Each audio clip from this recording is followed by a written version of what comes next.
this episode was designed to help you to be free in your life, to be free in your heart and your mind so that you can really enjoy things like your wedding, things like the table setting, things like your choices and experiments through life, because we have so many opportunities to create our lives throughout every single day. Control is just one tool that we have. And I wanted to create this episode today to remind you that you can rely on your other tools just as powerfully and with great success. So you don't have to feel anxious or stressed or like you're not getting what you want, because there's so many ways to design your life for success. Let's make time for success.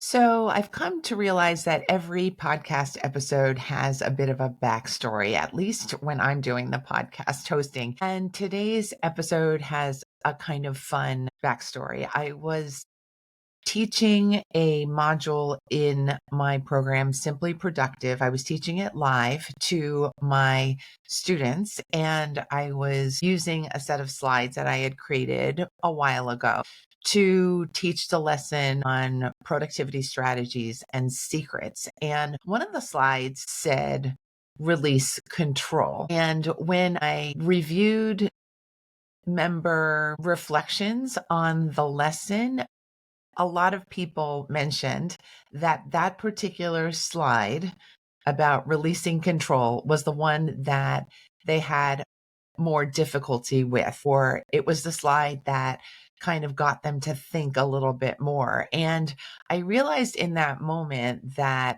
their reaction was signaling something. And I also realized that I myself was stopping a little bit at that slide, because I realized that I had much more to say on the topic, but I was relatively unpracticed at teaching about the benefits of releasing control, of living more with flexibility as a goal rather than having complete domination and control over everything as the goal. So I thought I would take the brave step and put together a podcast episode on this topic, just in case I learned something extra about this topic and how to teach it.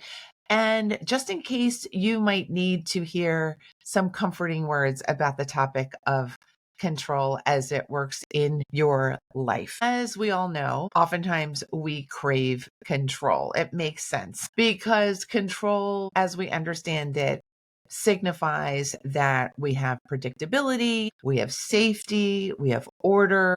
We can presume that there's stability because we have a sense of control, or we've arranged for things to be under control. It makes us feel like we're competent. It makes us feel like prepared. It makes us feel like we care. It makes us think all sorts of positive things. And we've all been there. We've all desired control over situations, sometimes over people, sometimes over outcomes. We've all been there. So there's no reason to think that this topic does not apply to you, because if we're human, we have desired control. Sometimes we've desired safety. We've desired predictability. It's all of those kinds of things. And it seems like protection for us. So it's no wonder that oftentimes we crave more control. But we also all know that control sometimes isn't all that. Sometimes control can be exhausting. It could lead into perfectionism. It can lead to feeling overly responsible about situations and processes and outcomes. It can lead to real anxiety too. When you really feel like something needs to go just so, just perfectly, just as you need it to in your controlling state, then maybe you've experienced this too. You kind of freeze up. You kind of feel like all of a sudden you're blanking out just when you need to be presenting something to a group of people, or just when you really want to shine, you feel like you just don't have it in you, or you've forgotten your words or something like that. So control can both be something that feels protective, but it can also be something that causes us to get confused and to feel a little less powerful than we really are. So, how do we work with this topic? How do we figure out what is the right level of control? How do we determine for our own selves, our own unique individual selves, what is our relationship going to be with control? That is my goal for this episode, to kind of give you a little bit of a framework to think about and to try on, and some reflective thoughts from me to you so that you can take some time to really evaluate how control is operating in your life. I have 5 points to discuss in this effort. The first one is that we can remember, or that we should remember, that everything is transient, that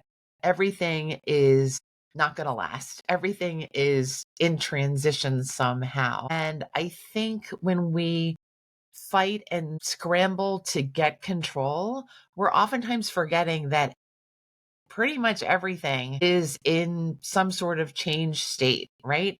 Like, we are growing as I'm speaking. We are getting older as I'm speaking. We are thinking differently as I'm speaking to you. And so control is only part of life, right?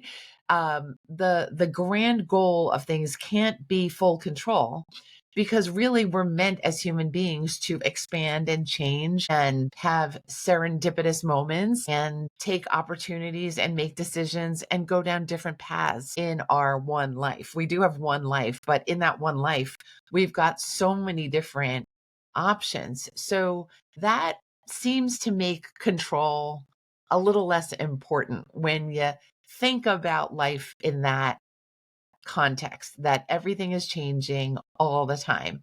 So maybe that thought might help you reflect on your own desire to have control, if that defines you. The second thought point that I have is that we need to recognize that not only is everything transient, but that change is really natural. We cannot stop the tide from coming in. It is better to ride with the wave than to go against it. And so often when we are trying to design our plans, we're trying to micromanage everything. We're trying to predict everything. We're trying to make sure nothing terrible happens. And that makes sense. But when we are draining our life energy and our brain cells out of ourselves in this effort, that doesn't really make sense. We're not really in alignment with how nature runs if we are draining our life energy trying to control something that is going to run its course in a natural way itself. So everything has its natural ebb and flow. So try to be like water, I guess is what I'm saying, instead of trying to be like the controlling person. Let's put it that way. The third thought point that I have today is that we have to learn to strengthen our inner sense of purpose and power. This is the way, I believe, to let go of some of the desire to control.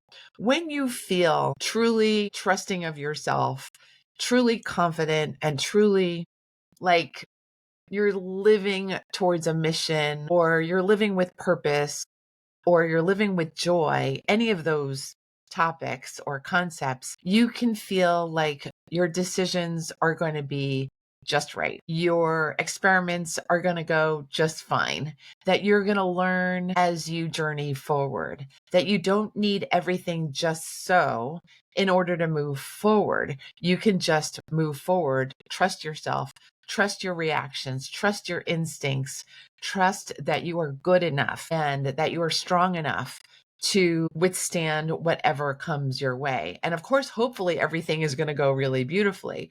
But I have to say that in my experience, when I trust myself at a higher level, things go better. I don't have to worry so much, because when I feel like I'm prepared, I'm a good person. Things tend to go well for me. Things then tend to go well for me. And I'd love for you to try that on because I feel like that is an easier strategy to deploy, like basically being in your power than controlling everything and everybody around you. It's just so much more effort to do the control route. So try the strength of being route. Try the self trusting route because I think you'll be pleasantly surprised when you do. The fourth point that I have for you is that flexibility oftentimes serves us so much better than rigidity. And as we know, control is associated with rigidity, right? We can only have this table setting. That's what I'm thinking of right now, spontaneously. We can't have that table setting because it will ruin everything. And that is the way we think sometimes when we're in our controlling frame of mind. And when we're flexible, we think, "Oh, I'm so glad the guests are coming. I'm so glad we're celebrating this event. I'm so glad we're coming together and I'm so glad we have tableware to use." It's like it doesn't really matter which choice you make as long as you enjoy yourselves, as long as everyone has what they need to participate. You just need, in some ways, the bare minimum. You need the minimum, but you don't need everything just so. So choose flexibility and choose ease with that flexibility over rigidity when you can. I have been taught by different mentors and different life experiences over time that rigidity makes you vulnerable to breakage. It's like when you have a tree branch and that's rigid and that's prone to breaking versus like even a tender young tendril of a plant that it can seem really fragile, but it's actually more flexible than something that is rigid.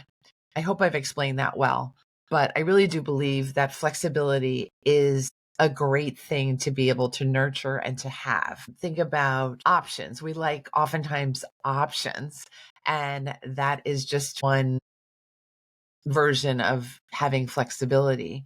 Sometimes we can make ourselves nuts with options and wanting options. But today I'm talking about the reverse, like when we're insisting on having things just a certain way, having our designs on everything in a particular way.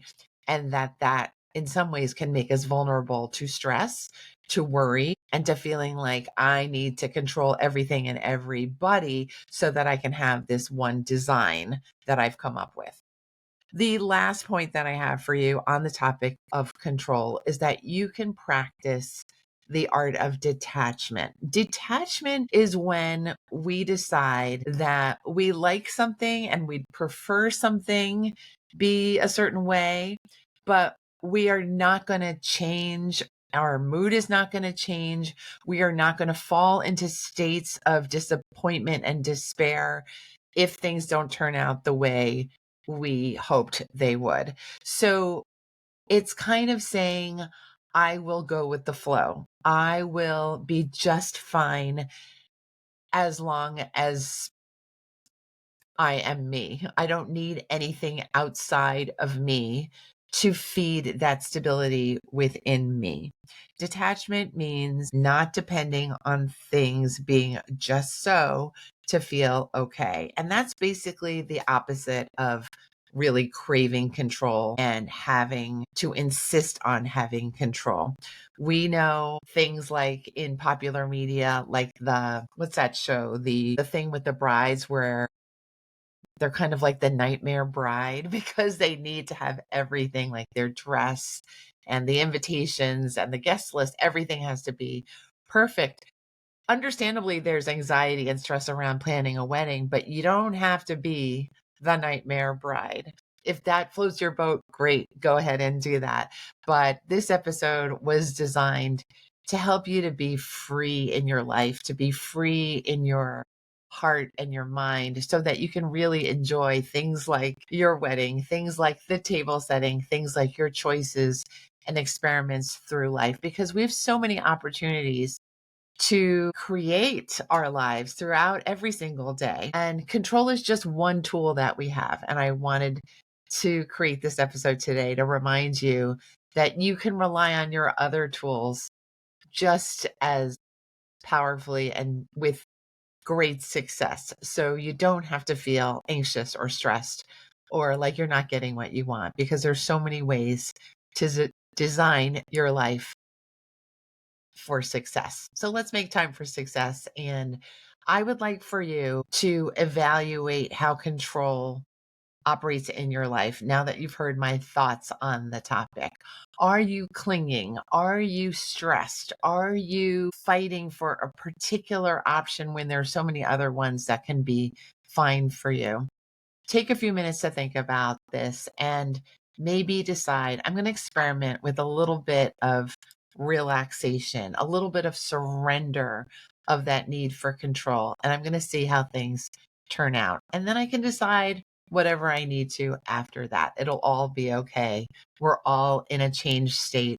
We're all growing and we're all learning together. Thanks so much for learning with me in today's episode and on the Make Time for Success podcast. If you would like the free download that comes with today's episode on control, please go to maketimeforsuccesspodcast.com/control. Again, maketimeforsuccesspodcast.com/control, and enjoy the free download when you get it. I'll see you next week. Bye.